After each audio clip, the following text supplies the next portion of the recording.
It's like, Don't now look. Don't you show me all that. Look, look. Unless it's tiny, don't show me. Don't be airing people's dirty underwear now. Okay, look.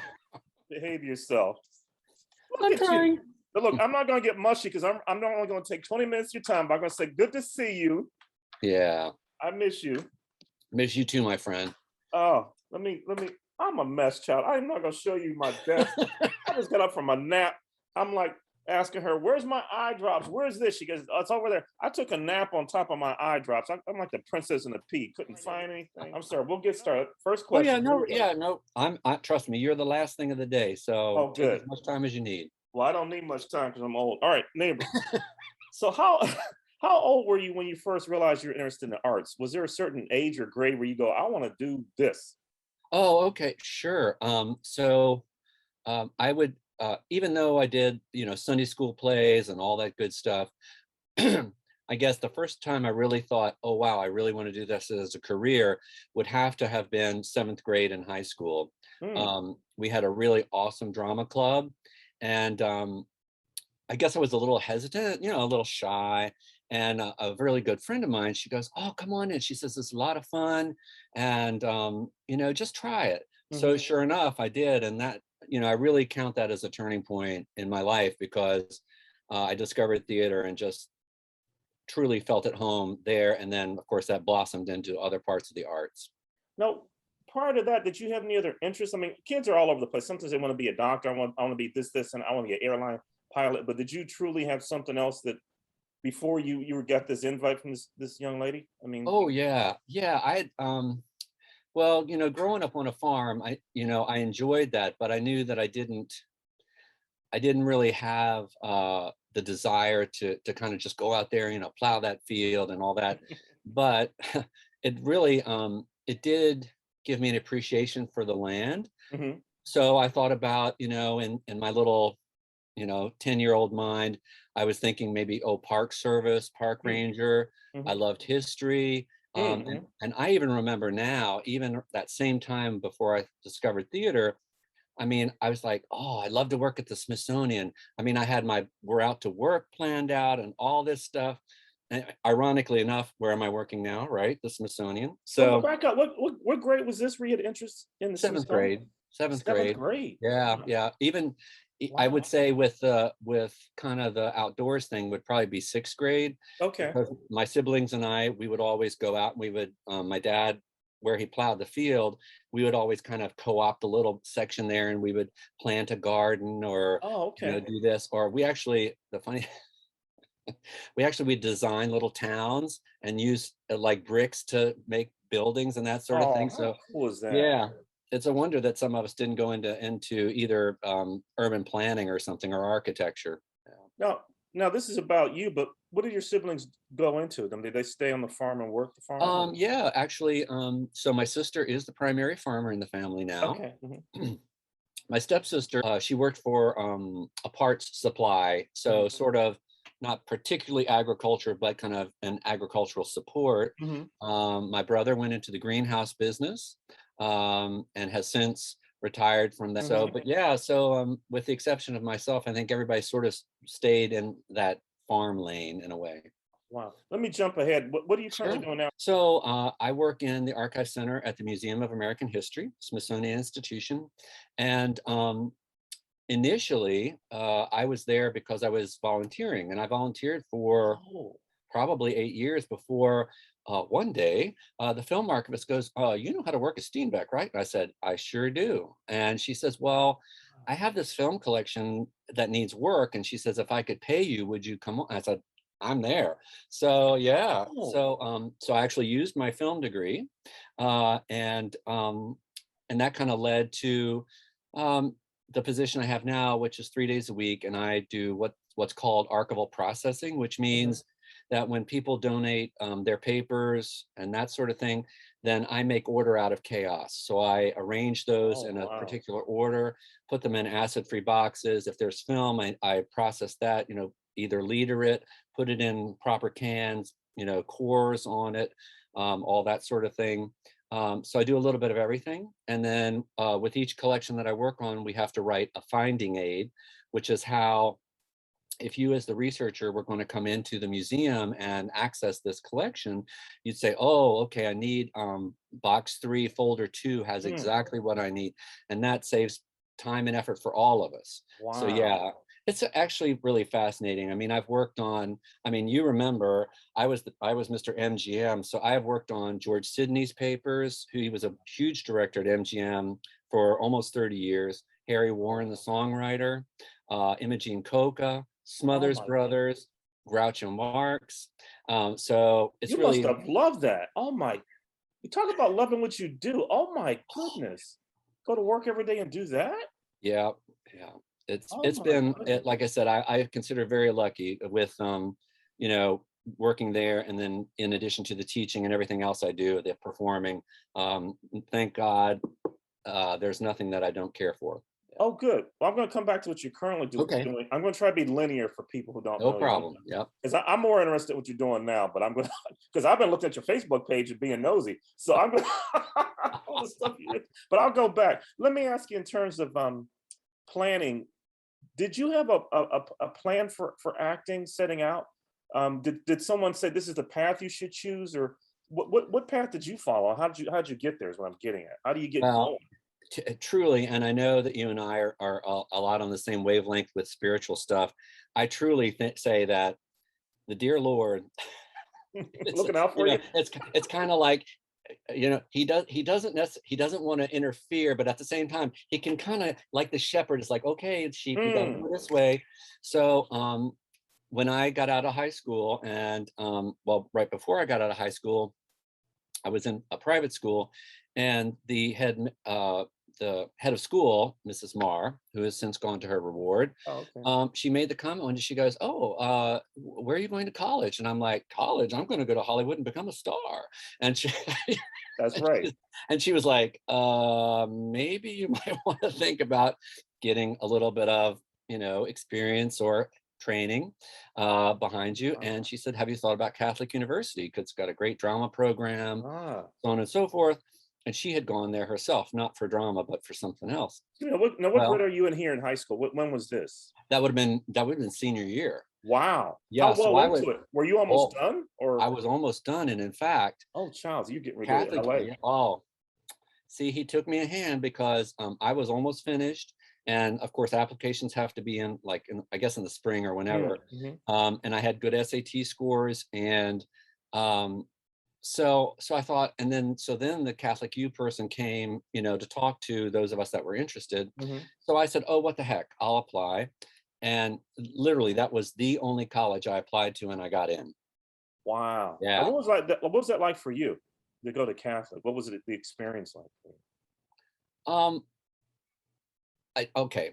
So it was good in that, coming out of high school, where, especially a small high school, where you're in everything, you always usually have a really good part, you Okay. know, and then you go into the university setting and you're like cannon fodder. I mean, you may not get in a main stage show, you may not, you know, you're not all that anymore, because you've got, Wow. you know, so many people in your class that they were all Oh, that in their high schools. So it was one of those situations that it really, it's like, oh, okay, maybe I wasn't ready for Hollywood. mm, but um but it trained me in that, and it trained me to know that you are always honing your craft. mm, um and then the other thing is it just taught me that, look, you're not always guaranteed a part in anything, you know, because wow. there are 500 that are actually waiting for that same part, Mm, right? mhm.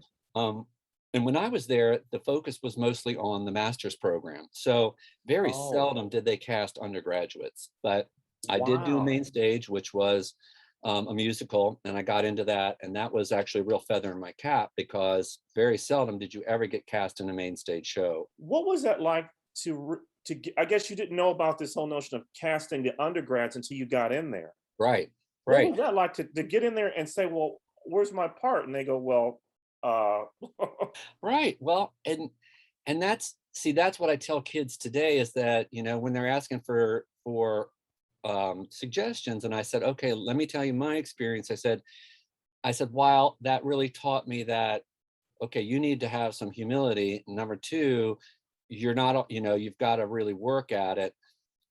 But the flip side is that I did not get much of a chance to actually work my craft in a production situation. I mean, we had classes in dance and acting and all that stuff, but that's a whole different animal than actually putting on a show. Okay. So that's where I think it really, I feel that it fell down Mhm. in the training. But that said, I will say I had some really great professors, and Okay. they taught how to create a character, or how to get the most out of it, and how to get that across to your audience. Okay. So yeah, so for all the kind of the hard knocks things that us undergraduates had to go through, I think it made me a better person, better actor for sure. The other thing is that I really gig them for is that in some ways, uh, they were all about classical acting and kind Mm. of the craft. Well, that's all well and good, but I wanted to work. So there was a really, Oh, I think back now, there was only one class that even actually touched on, how do you get a headshot? How do you write a resume? I mean, wow. just the basic stuff that you've got to have. So, so yeah, I always tell students today, I said, find yourself a program that teaches you not only how to improve your craft and Mhm. do your craft, but how to work the business. I said, because it Mm, is a business. Yeah.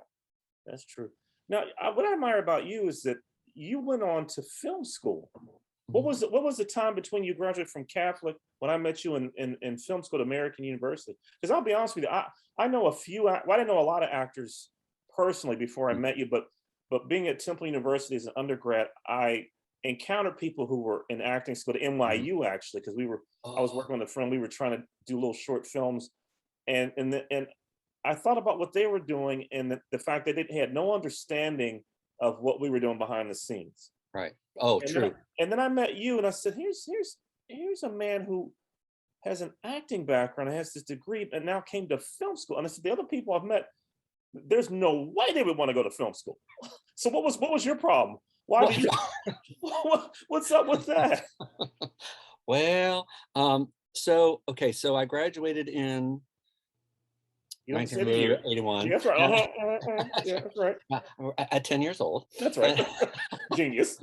so I graduated from Catholic in 81, and then I was so, I mean, you know how it is. I mean, I was just so tired of being poor that so I Oh, had actually gotten a government job during the summers, so I just stayed with that okay. until finally, in, let's see, 80, yeah, late of 80. Well, but okay, back up a little bit.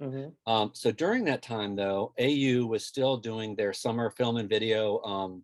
Uh, Oh, it's an remember they were institute or doing something? that. Yeah, like an institute or something? Yes, Yeah. that's what it Hmm. was. Uh-huh. So the American Film Institute, which was then based in Washington, would also have these classes. So Oh. film was always actually, that's kind of where I really wanted to be as Hmm. far as acting and that sort of thing, because I mean, I had grown up on those old MGM musicals, and I Right. just really, I love what you can do with film. Hmm. So I always kind of wanted to do that. I mean, I enjoyed stage, but at the same time, I was just really intrigued with film.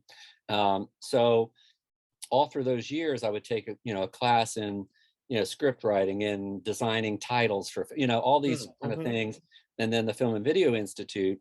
So finally, I guess it was 80. Say I started spring of 86. So fall of 85, I decided to apply. And kind of the story about that is I was working at the Pentagon, and I was working for the Department of Defense, Air Force, and I was the head of the word processing center. And talk about a soul-sucking job. But anyway, Hmm. I enjoyed the people, but it was just, Yeah. so I just remember I had a librarian, Clarice, and Clarice, one day, Colonel so and so came in and go, oh, I need this, right now, right away, blah, blah, blah. And so he leaves, and Clarice goes, she was my librarian. Hmm. She goes, Frankie, it sounds like he needs it hot and in a heavy, hot and in a hurry. And I said, yeah, Clarice. I said, but I said, the sad part about this, I says, in 20 years, it won't make any difference. She goes, Frank, you got news for you. In 20 minutes, it won't make any difference. And I'm just like, oh my God, I'm wasting my life. so, You have to thank so her. oh, she really has this, because really little did she know that that was a message to say like, look, are you going to sit here and push paper the rest of your life and hate it? No. So that's when I really decided to go ahead and apply to AU, got in for the spring semester of 86. So, and then you and I think met in the fall maybe of I think 86, so, right? Is yeah. that when you, yeah. Yeah, I think so. So, but I've always, I mean, film was always fascinating to me. I mean, I really love just the crafting of the mise en scene and all of that stuff, just, you know, that you can create this world, you Yeah. know, and not that you can't do that in theater, but it's just a, you know how it's just a little, it's just Yeah. different.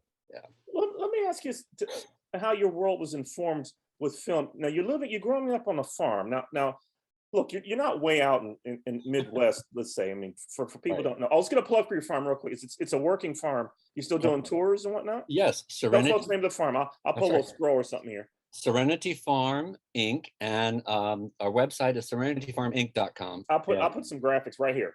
There we awesome. go. And we do tours. We've actually branched out into the history with finding the burial ground that's Oh, there. yeah. A lot of agritourism. We used to raise 80 acres of tobacco, but we're still in the farming thing. So yeah. Today, how are you doing? Huh? You doing okay? Yeah, you're doing okay. So you're growing up on a farm in Benedict, Maryland. Is there one movie theater in town? How is it that you have this rich, I mean, you have a rich layered film history that comes from someone who's been sitting in a theater, obviously, because there's no TNT back then, Right. okay? So what how is it you're getting this film education on your own? Is there one theater, one bijou in town? Well, no, it's now Fox Channel 5, but yet back then it was WTTG Channel 5. Oh, right. And they would run these movies at some god awful hours at night. Oh, And so what I would do, and this was even when I was, gosh, probably 11, 12, I would set the alarm.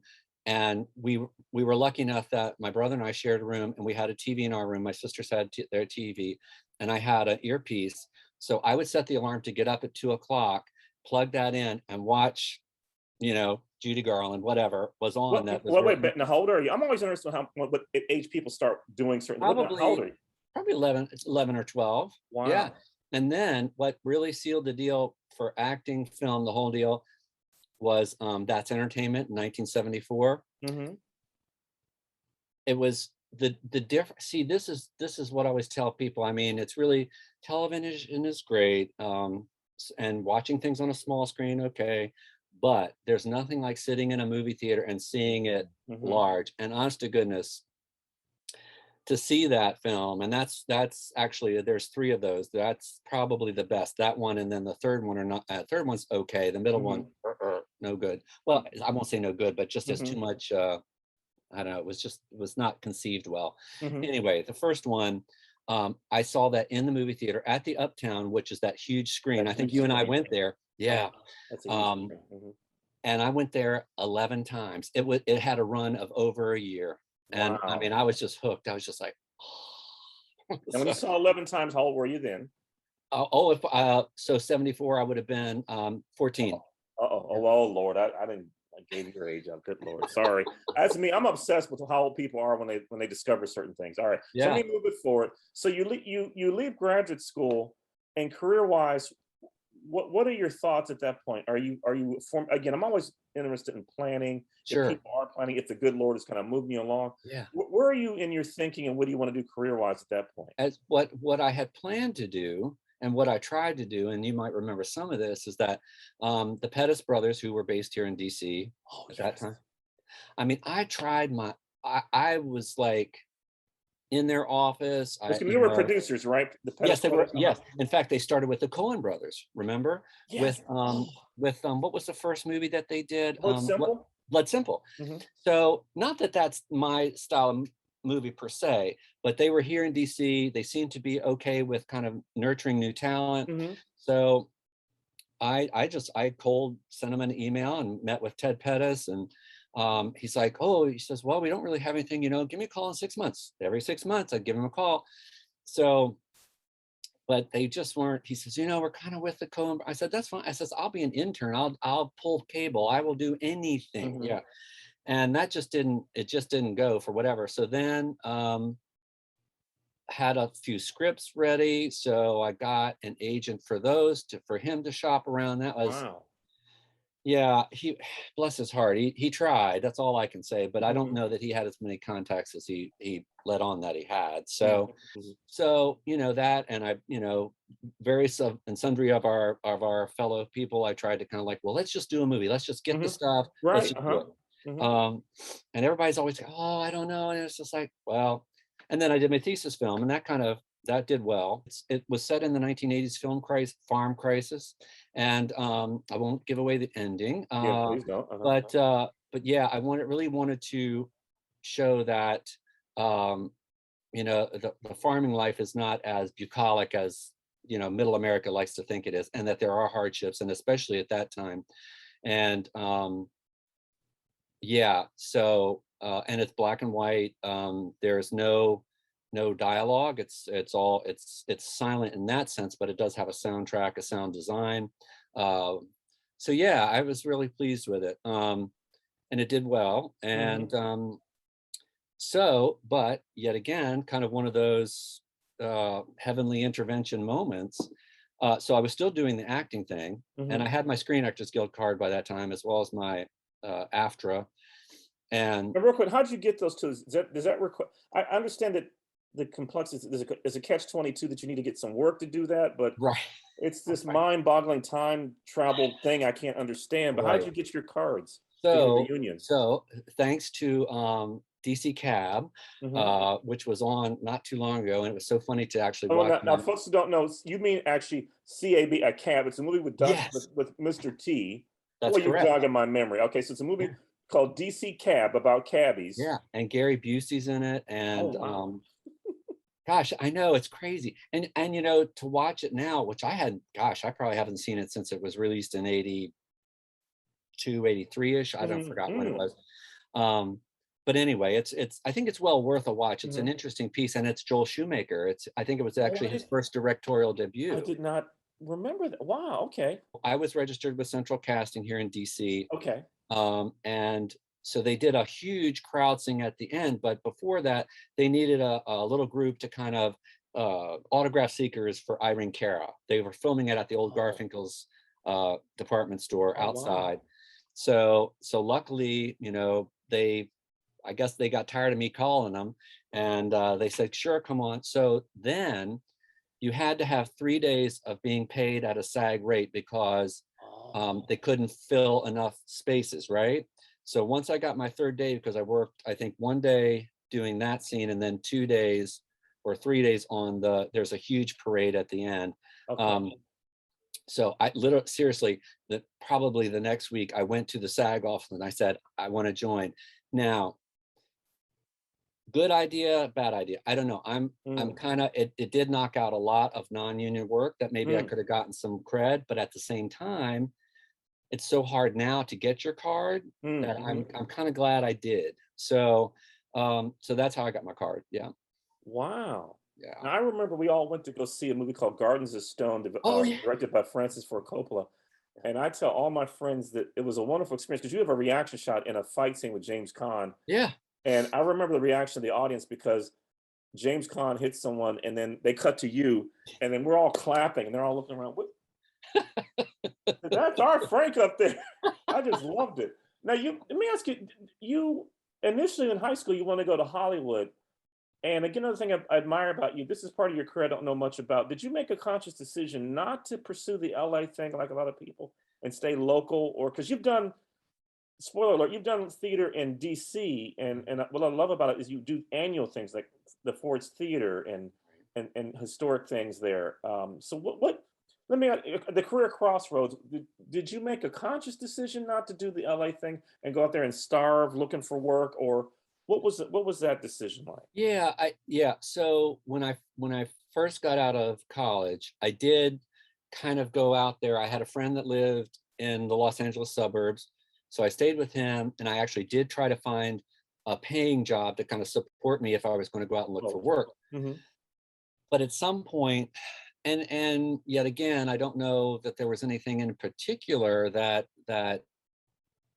made me think this way, but I thought, okay, so there was at that time DC was actually pretty hot in the sense of people coming here to film, and you Mm. could actually maybe get a small part, that sort of thing. And that kind of waxes and wanes with whatever's going on at any one time in Hollywood. And then I just remember one day I thought, okay, if you get good enough, they will notice you wherever you are. Okay. Uh-huh. Maybe that's true, maybe it's not, but that's what did it for me. Mm-hmm. And then so all of this time I kept, like I said, Gardens of Stone was 86, if I'm not mistaken. I Something can't like that, remember yeah. now. So I would continually, tap that or try to get it, something there. And then 86, actually, that summer, I got cast at the Maryland Shakespeare Festival. So that kind of got me back into the theater mode. And really from there, I date that from 86 up until kind of I slowed down, up until I worked on John Adams with Paul Mm-hmm. Giamatti in Mm-hmm. 2007. And from there, I just kind of, life takes over, i.e. the other job and that sort of thing. Mm-hmm. It's not that I don't pursue it anymore, but for that 20 years or whatever the heck it was, I mean, my Wow. sole support was performing or doing, whatever I was doing, a little bit of writing or whatever. So yeah. So let's jump to current day. Again, I've been looking at Facebook and living vicariously through your life. You have what I like is the fact that you are now doing photography on the farm. Is it because you have more time? Some of the photographs, I mean, you know your land, you know where everything Yeah. is, but boy, there's some of the photographs are so evocative and just beautiful. And I get a sense there are moments where you've walked by this field a number of times and you stop once and go, "This is gorgeous." Yeah. And I Yeah. mean, what's your photographic life like on the Well, farm for when you that, make well, decisions for what to shoot? yeah. Okay. So something that has really changed in this in kind of I guess immediacy or being able to capture that moment in a different way. And I have our good friend Dale Radines to thank for this. Is he almost forced me to buy an iPod Touch because I was still shooting film. Oh, Yeah, I was still using the old 35 millimeter. okay. So, and of course, well, maybe not everybody that will look at this knows is that, you shoot the film, you can send it to be processed, and you hope that you get somebody who knows how to print, a I forgot freaking about that part. photograph. Yeah. Hmm. And then you get it back and go, oh, that was good, blah, blah, blah.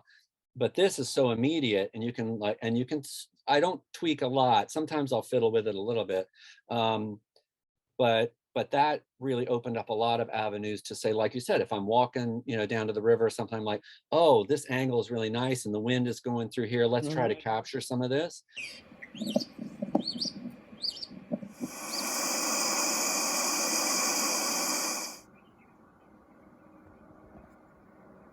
One of my talents, I think I have a good eye for Yeah. composition. Yes. Um, so, and that's kind of the part of whatever this life, this career Hmm. that I'm sorry I haven't been able to explore in film more, in the sense of, like actual, like, movies, in the Oh, sense of, setting up the, like, let's do it this way, and the whole style of it. I think I would have loved to have done more from the director side, or maybe the cinematographer. I don't, there's so many defined roles now. well, let me interrupt and get you out of the past tense. All right. What I'd love for you to do is to start shooting um, video with your cell phone camera if you want, but start shooting video and just cutting a few, make them. I'm thinking about A Time to Sow. You talked about Mhm. your thesis from the fact there was no dialogue. To me, that was like a video. That was a film poem. And I'd Yeah. love to see you. I've seen little snips of video. What I'm getting at, your imagery is so rich and it's such depth to it in terms of storytelling. I look at it and I go, wow, that field is beautiful, but also could be spooky. You took stuff around Yes. your barn once, and I joked, I said, okay, this is a sequel to Animal Farm, but seriously, you could juxtapose a couple of those images and it depends on the music and what you do with it. So here's what I Yes. want. I'm being selfish. Here's what I want. All right. I would love for you, and I don't know when you start to, but start shooting video and then putting it on YouTube, child. Oh, Just get it, and I'll put it on my channel if you want. I'm just selfish. I love what you shoot. So if you just shoot the stills, but also when that wind blows to the fields or something, just hit the video record button mhm. because your eye is spectacular. And I'm just being selfish. I want to see this because I don't get to travel, and even pre-pandemic, I wasn't going to travel anyhow. Right, right. But you can't. So I'm going to leave it at that. But please think about doing it because it's just gorgeous stuff. I want to see more of it. So Okay. that's my plea to you. All right. Now I want to close with this. Yes. You are currently doing a lot of other stuff. So tell folks I take it you're teaching. So summer, I teach acting for young people, and it's a theater camp that is based at George Mason University here in Fairfax, Virginia. And that is literally everything from preschool to high school. Wow. So Oh, I yeah. didn't realize that. Oh my goodness. Oh yeah. And so the what I do for them is I do actually playwriting. So for me, for young kids, this is actually the preschool group who has not learned to write, and that sort of thing. So I try to teach them in a sense of, for the first group, I say, if you're going to tell, first of all, my mantra is there's a beginning, a middle, and an end. I don't care if it's your life, it's a situation, your encounter, there's always those three elements. I didn't say a resolution, but there's always a beginning, middle, and an end. So if you're going to tell me a story, think about those three components and draw me that story. So that's how I use the young kids, and it's like a storyboarding basically is what they're doing. And I just find I find it fascinating as was what they come up with. I mean, it just amazes me. And then as we move on to the older kids, of course they can sit down and they'll write, and it's always encouraging and comforting in some ways that there are those that get so excited about writing. And I mean, this is writing. They're not like typing, they're not texting, but they're creating these characters and these situations, and they're really thinking about it. And some of them, are just so deep in what they're dealing with in their own lives, or they see, and they just come up with these scenarios and these situations and these characters that I'm just like, wow, it blows me away. And then so the flip side is that for 3 semesters, both 2 in the pandemic and 1 not, I taught playwriting for college level. Wow. And yet again, my thing with that, my tack is that, they'll come in, oh, I'm not really a playwright. I'm like, well, but you're a storyteller. Everybody's a storyteller. So all you have to think about is how are you going to present this story on the stage? So, and I just make them write. I mean, that's the thing. It's just like, I don't have any particular text, but I've got certain exercises that they do. And then I also like to loop in a history component, like, there's something that they do have to research a historical character and say, how would you bring this to the stage? And thank you, Lin-Manuel Miranda for Hamilton, because I point to that, I'm like, who knew, right? And here he's got like maybe one of the most successful musicals ever based on a historical character. So, and then next semester in the spring, I'll be teaching script analysis. And so I'm looking forward to that too. So. Wow. What advice would you give Frank, who the high school teacher's just spoken to you? Oh, I would And say. so what is current day Frank say that Frank? You're going back in time. What are you saying to him now? It's not always going to be easy, but follow your heart and always choose something that's going to feed your soul. So yeah, and I mean that in many ways, in the sense that for me, you have to enjoy going to work in the morning, or whatever you're going to set out to do, or it is going to be just a long and torturous life. And I always tell my kids, I said, look, if making money is your thing, if that's what really feeds you, have at it. I said, but if it's not, if the arts or something like that, I said, you know what? It's not easy. I'll tell you that right from the get-go. But I said, you will never, if you follow that and put the effort towards it, you will never regret it. I always tell the kids, I said, you know what? Well, not so much now, it's different, but for a long time, I would say, when I left the government, I says, I have never made as much as when I left, but I said, I have traveled more, met more people, had more experiences. And I said, I would not trade it for any amount of money. So tell us about your latest project. Okay, so the most recent project was Remembered by the Wind, and that's a documentary focusing on the discovery and the investigation into this burial ground that we found on the farm. These folks have lain here for over 200 years, and nobody knew them. Nobody. And finally, they decided, we want to be known. We want to be remembered. Basically 23 enslaved individuals. The burial ground is from 1790 to 1810. So check it out, because it's a fascinating story. And and one of Steve and I's friends, Joe Hubrocken, and I did the documentary 2 years ago, I think it is now. And then also I just did two historically based scripts for Chatham, which is a historic site in Fredericksburg, National Park Service.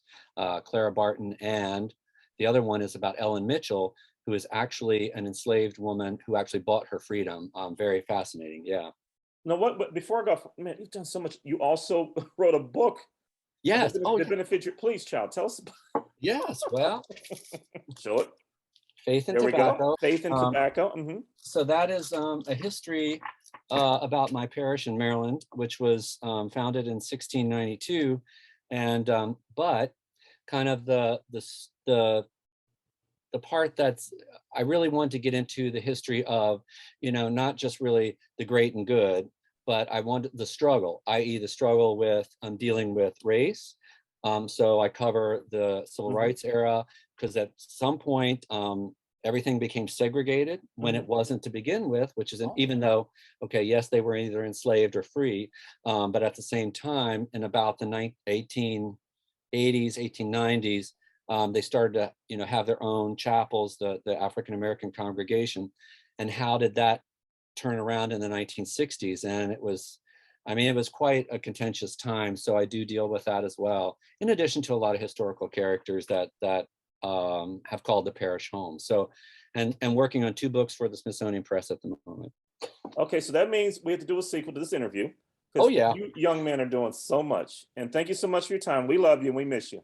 All right, you take care. You too. Bye-bye. All right, neighbor, I'm gonna end the meeting and go to the bathroom and then edit this. All right, I'll talk to you later, my friend. I'm taking pills to make me pee, child, so I'm gonna end this meeting and go pee. Girl, we never used to have any trouble doing that. Ain't that the truth? Good Lord. Love you. All right, love you too. All right, bye-bye.